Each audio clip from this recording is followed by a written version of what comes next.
not wasting time and start directly, there will be a short introduction about miniHIL, about integration test, and then we will come to the live demonstration on a typical customer use case.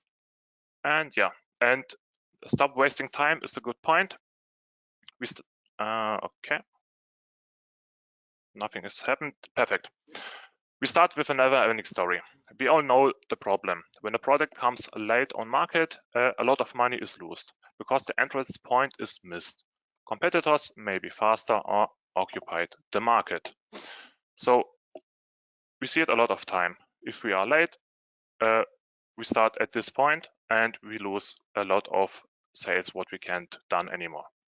So what we have to do, we have to deliver earlier. And to deliver earlier, it means we need to be faster. So, but what is the problem and why is it so big? What we all know is that the cost of a fix gets higher and higher as it will be found late on development process. So it means if we find a bug on a fault early on process, we can fix it on a short time, and we will not lose so many time at the end of the project. And of course, the nightmare of each company is when the bug will be found by the customer. So it's time and money what we waste. But how can we handle it? How can we face those challenges? We know we need to be earlier, faster. And our solution is, of course, we need to test it earlier and we need to test automated. And for that, we have the miniHIL system. So what is so special about miniHIL? To answer this question, let us look on the typical development process. Typical development process starts with an evaluation board. There are normally some software drivers, and if hardware is necessary, the hardware starts to develop. At the end, we get on the top our software components together, and the next step is to test it on an electronic control unit and see the whole application and if it works how it was expected.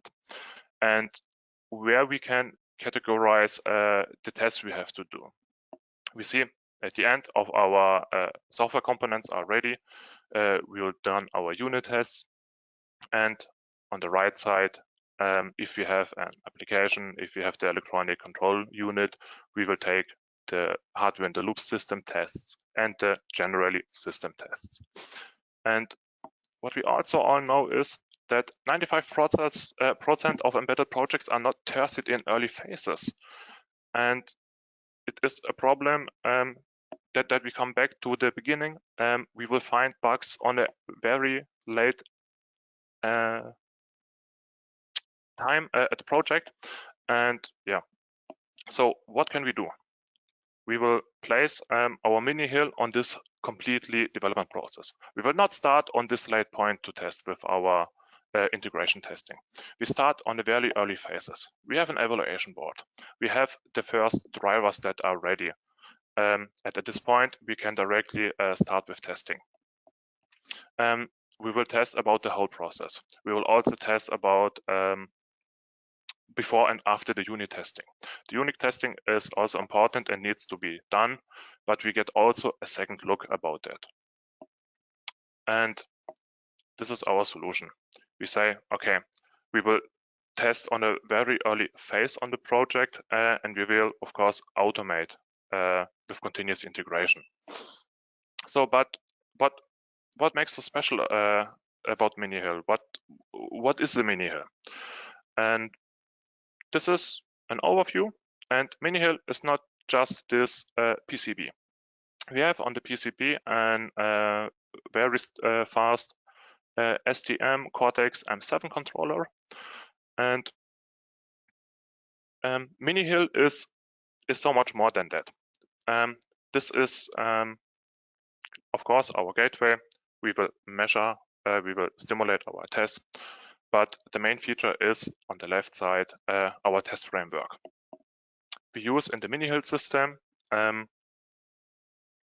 the model-based language named eTrice. eTrice is an open source product by Protos company. It is a company in Germany, and Protos is also the developer of the miniHIL test framework. And we are, as Hitex, a very strong partner and distributor for this project. This test framework is based on Eclipse, so it is a native environment, what all developers know. It has a Gradle-based automation in the background, and we will come later to the eTrice. With the eTrice, we get a very strong feature, and it is that we can reduce the complexity by abstraction. And our process will be, we will generate our test environment. We will generate our test cases, we will compile them, we will flash them on the controller controller will execute them, we will get a log file, we will evaluate this log file, and we will report the bugs, we will learn how our product system works, and we iterate it again and again. And iterate is a good point. The miniHIL system is, of course, ready for continuous integration. You can see on the right side, it is a rack from our partner Protos, how it can look like to test automated the whole time different projects. And what we can done is, we have normally our from 5 to 60 minutes a new code commit. So then the whole process starts. We start to compile them, to test them again, and to send the report. So miniHIL is not a new or an old project. miniHIL is proven now in more than 100 projects. All the features what we will show you are tested in the industry, and yeah, we are as Hitex also use it in a lot of our projects. So where can we use it? We can use it in the typical automotive use cases. We have customers in the medical, in industrial. We as Hitex have also a railway project, and for all of that systems, we use the miniHIL system. We will come to the first part of the live demonstration, and it is how to understand how this eTrice language will work. What is the benefit to abstract our complexity? And we will see it on an example. We say we have here on the left side our test case environment. It is our top level, and we will normally work the whole time on this top level.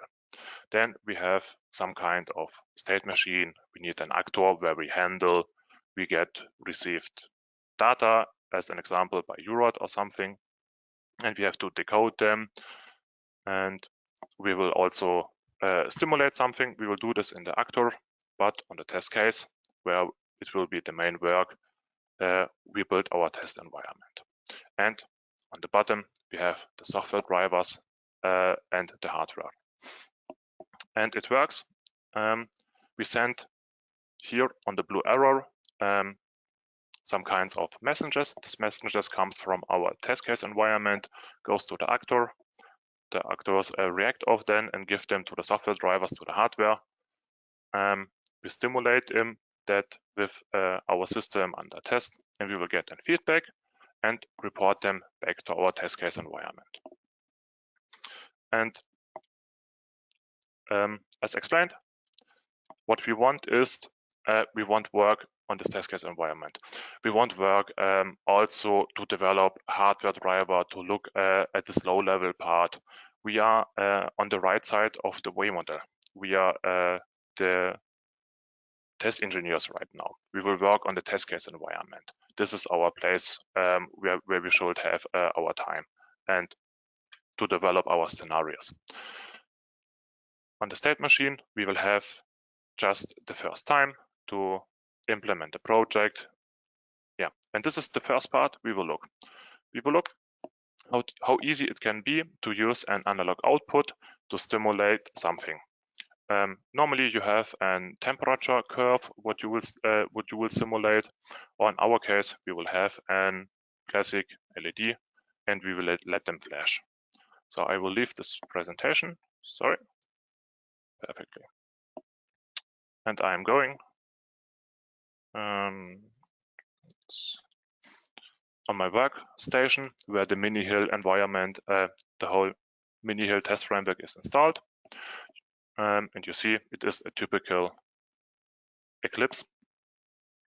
And we will have our system model lib, where we have a lot of standard adapters loud as UART or CAN or digital input, output, analog input. And we will look at analog output. This miniHIL project.room is our main file. We have opened it.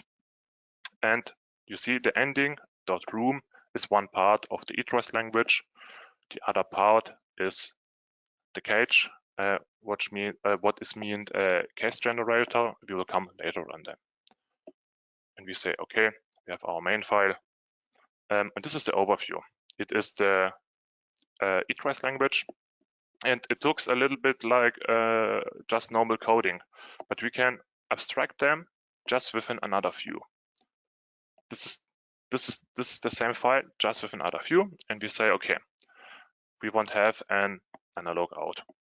So I have defined before a new actor, and we say, okay, we need something for the hardware to can set an analog output, and I'm looking in the model sim lib and find a different actors.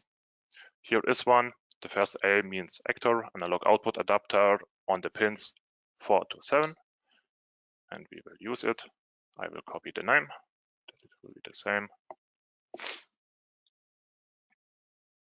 Okay, so this is an standard actor, but we won't manipulate the standard actor. We will have an own configuration with this actor that we can work for them. And I'm looking again. See, okay, I have first to define a new actor for me. So I'm open one of the room files, see actor class, name them LED test demo. And that's the first thing what I'm done. And I'm looking, okay, I will place this actor in raw of them. I will search for them, LED test demo, there is it. The same, I will copy the name, insert them, and see. I have here some pins, but I can't use it. Here on this actor in the middle is something missed. And see, okay, I need some kind of ports to connect them together. So I open the actor and I see it is empty. And I can place some interface ports. See, this is just a simple port in with a protocol, analog output, place them the same. For the output, I'm searching for the analog output, place them. And I will just switch the view and see, okay, we have the ports here right now, and we can now connect them together. And I see, okay, I have different destinations, and I will connect the analog output here directly and here from my adapter together. There's a problem because this is an output. I have to conjugate them. Okay, we go back, use our binding, and connect them together. Okay, now we have a connection, but the state machine is missing. Okay, so we have to go in the state machine. We open again our new actor, what we have defined, and we see, okay, there's something missed. I open the view from the behavior, and we can here configure a state machine. You see, okay, we have an initial point, we have a state, we name it just run, and we have a transition from initial to the state. In this case, it will be empty. If we had, as an example, a UART communication, there will be here my configuration, like baud rate, like end bit, and all these things. We say, okay, on the run, we will place set a value because we will flashing an LED at the end. And so we have placed the triggers that we say if always our message will have a new value, we will trigger them and push them out to the driver layer. So I write it here down. So, okay, I have an output command and I say here on the autofulfill, I will get a set value. Okay, we place them, semicolon, and we save the behavior and we see it's here the whole time in the loop. Every time we get a new value, it will trigger this transition and it will set the new value. And we jump to the beginning of our actor. Here it is. And what we have seen, what I have added and modified in our model-based view, it comes here directly. As an example, we can also change it on the code level. I can erase it, what our set value message was. I can go back to the behavior, can open it and see it is empty again. So I will place it back, set value. And that's all. This is the first step, what we have done. You see, we have here our hardware level, where is the driver for the analog output. We haven't to configure anything. We haven't to fight with this driver on this level. We have just configured our state machine with a new actor, and we have connected to the top level to the cage. So these three parts are exactly the same what we are here seeing. We have added a new actor, what you have configured. We have here just added the analog output, and now we will come to the top level where we will work. So we open just this layer, changing the view, and we see, okay, I have here just an empty skeleton. We will fulfill. We have a test actor, and we have to name it. We name it LED test suite, and then we also need a test suite. We look for the auto fulfill. Say, okay, this is our test suite. What we have. Then we need a test sequence because we will extend them in a few minutes. Then we also needed a sequence, which is name. We see at the end, we need a step, and we name the step. It's the same LED test step, and also we define a step. We step LED, and the step, you will see it in a few minutes on the presentation, is the lowest level what we have. And for this, it is enough to know. We say we need a timeout. We define a timeout from, let us, I don't know, 2 seconds. And then we say, okay, we have an action because we want to stimulate something. And we are looking what kind of actions we have for this actor. And we have the analog output, what we have placed before on our lower level. And which commands we have. We have connect, disconnect. We don't need that for our example. We just need the set value. And we need some kind of value, and we say, okay, for the LED, let us place 2.1 volt, because these are written in millivolt, and that's all. And you see how fast we can write, we can just write one message and look at the output. We're flashing them on our miniHIL PCB. It will take just some seconds. And then we open a graphical user interface. We have different solutions for how can we execute the tests. We can execute them for them, graphical user interface, but we have also talked before about continuous integration. And for that, of course, we can use the Gradle-based Windows commands to automate them completely in the background. And we are seeing the download is successful. Our PCB is ready. We will connect them. We will see here our LED suite. And we will look on the live cam where we have connected here an LED. We will run our tests and we see LEDs flashing. So it's fine, but at the moment it's just a static test and nothing more. So we say, okay, we will extend our test environment. And we say first, let us have a reset step. Test reset. So written completely. And we say here just, we also need a timeout because we have just an action. So now log out, set value to 0 volt. And we say, okay, do it every time before you start our test case and did it every time at the end of the test case. But it's also just here written static. And we want to have an infinity code lines to develop each test case. So we say we want to work with parameters. All possible in the in this cage language. On this cage part. We say here we need first a parameter named voltage, type in it.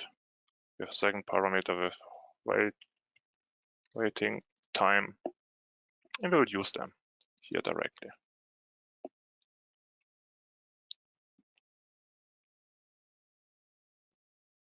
And we will write here. Then wait. Let us give a waiting time. Look for the autofulfill in seconds. That's enough. So here we have also to write two parameters. What we have now, I will also see it in the autofulfill. And we say, okay, this is the limit, 2.1 volt and 1 second. Here, 1 second. But that's also not all. We will have it on a loop. So we say, okay, we will not just see it at one value. We will look at a lot of values. So we expand it to with a for loop. Say for the parameter e in the range, and we say from 15 to 21, because we work here without the offset. And we can also here use user code. We say, okay, you have to multiply them again to millivolt, and we will end the for loop. And let us look about them. So we have configured all. We will flash them again. Take some seconds. Open our graphical user interface. Yeah, it is flashing directly. We look our camera. And here we have our new test scenario. We have the LED test suite. We have the test step just for the reset, and we will have our sequence. We will run the test, and we will see LED is flashing more and more. And I can also look on my logic analyzer, connect them, and yeah, it is not configured, the analog input. I see here the step.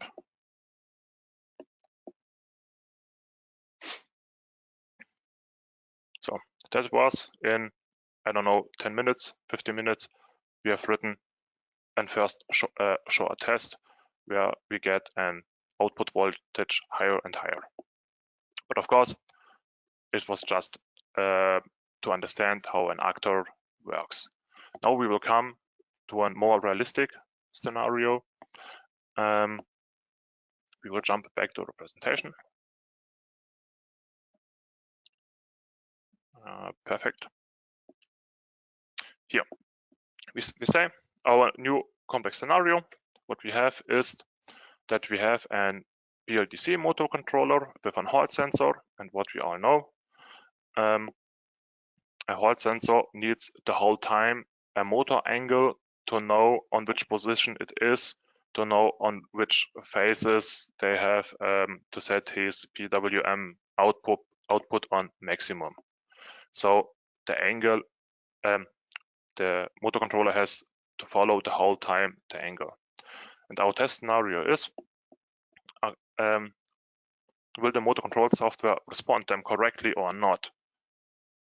And we will write a test case. We name them motor control speed test. And the problem, the product prototype hardware is not available yet. So what can we do? And you guess it, we will simulate the complete Hall sensor with the miniHIL. And let us look how the test scenario can look like. We have the test case, motor demo speed test. We have on the left side our miniHIL again, on the right side our system under test. And we have some communication between them. We have an UART just as a side channel to can set up the system under test correct, to can read back some values or like on.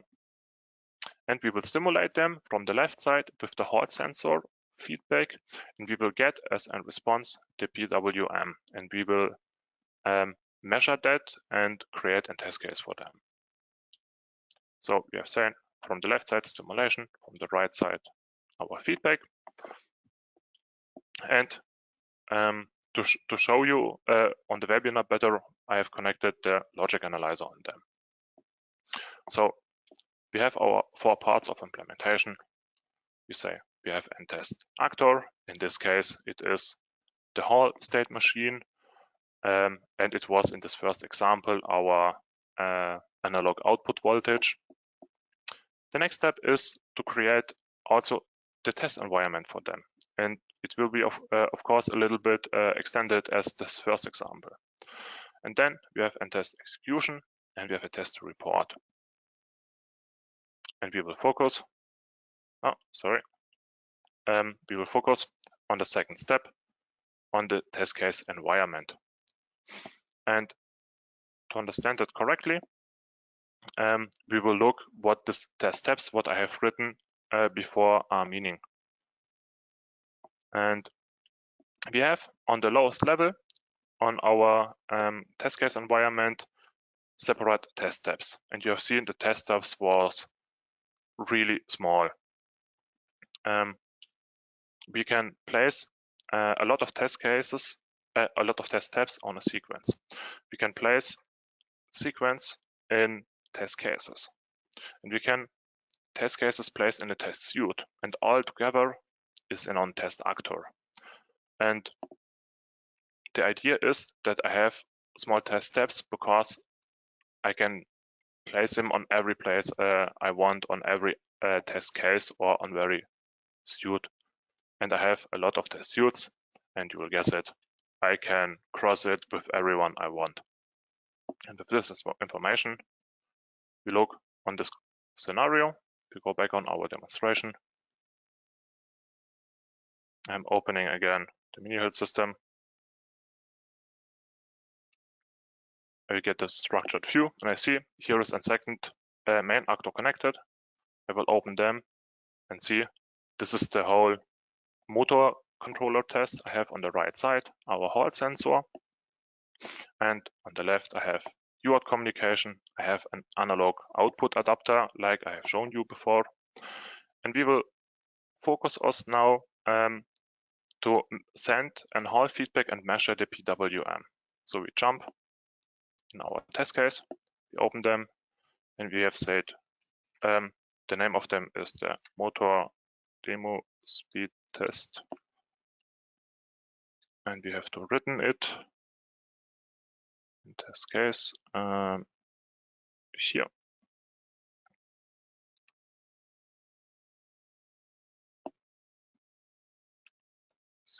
And we say, okay, we need also as first and setup. And what we will see on the right side, we have an UML diagram, and we see the each test steps, what they are done. We say, okay, we will set and check and speed. We have here also 4 parameters. The first one, I think it was the waiting time. Let me show with the auto fulfill. One moment.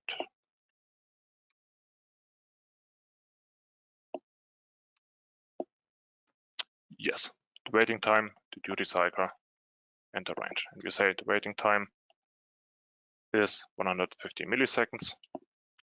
We have a duty cycle on 20%. We have a range lower and the maximum range. And at the end, we need a tear down. We have all written together. We will flash it. At this moment, I will just connect from the analog output to the UART connection that we see the logic analyzer correctly. And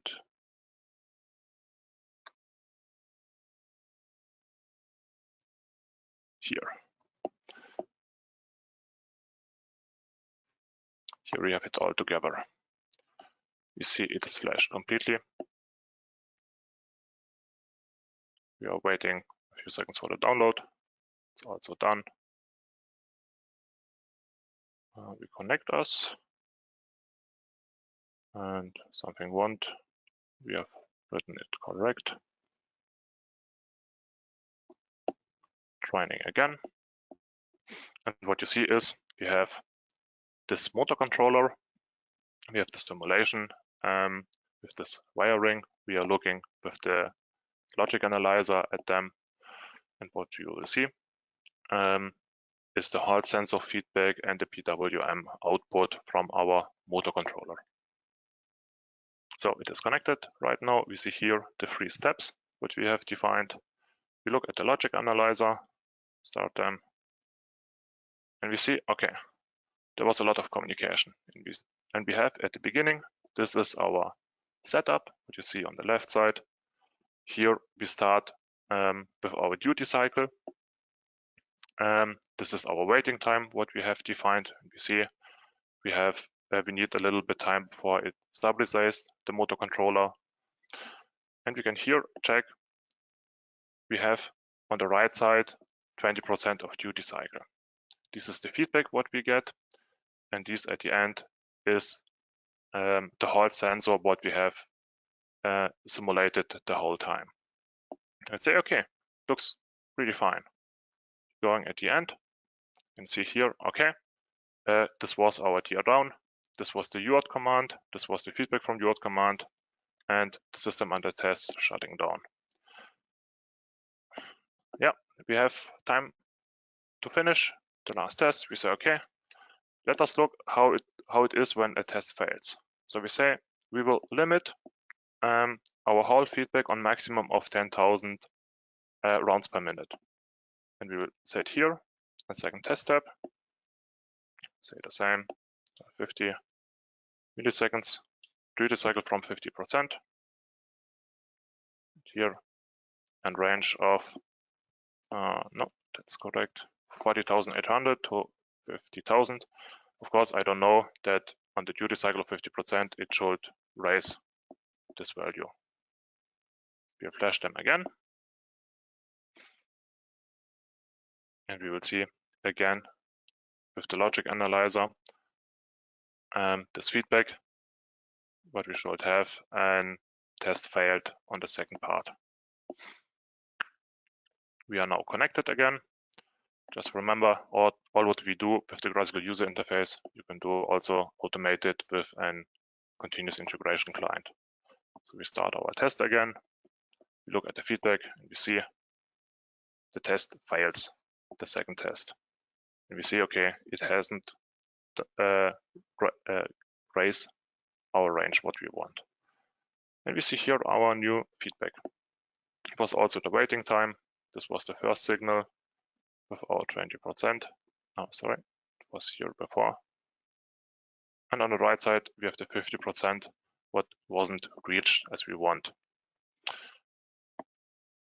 What kind of test report we get? We have first a general overview of our test environment, where we see we have some text what we can written as browser.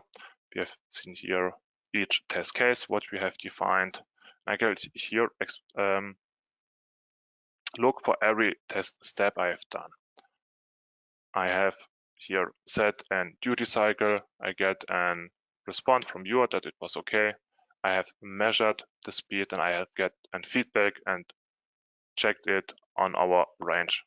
Has it passed or not? And I will also get some kind of feature report. I can open it and I see, okay, for our requirement 3, I haven't reached a test. It was the test at the end. What we have done, it was failed. And with these reports, I can mail it to the software engineer back, and they will have notice what's going wrong. They can see the whole setup, what has been done, and the test engineer has worked on a very high level and having to fight with the software drivers because they are already done by the model lib what we deliver with every miniHIL. And this is the end of my presentation. I hope you have enjoyed. I hope you have gotten a short view about the miniHIL and how powerful it is. And yeah, this is the point. I will hand over to our sales, Michael Weiss. And okay, yeah, thank you for your attention. Thank you, Andreas, for this very impressive demonstration of miniHIL. To summarize up, you can increase your quality of microcontroller designs. miniHIL is proven in more than 100 projects with our customers. Test earlier, test more, test often, test faster to shorten the time to market and increase revenue. Automate your test, increase project efficiency, small and handy system test on your desktop or in the office or at home. Build your test on a rich set of software tools, accelerate your development process, and you can, after finishing all the test situations and so on you need, you can do this in a continuous integration. Please be aware, this will be a series of webinars. We will give more details in the next webinars for special application or, for instance, for continuous integration. Then we see in the next webinar. Thank you all.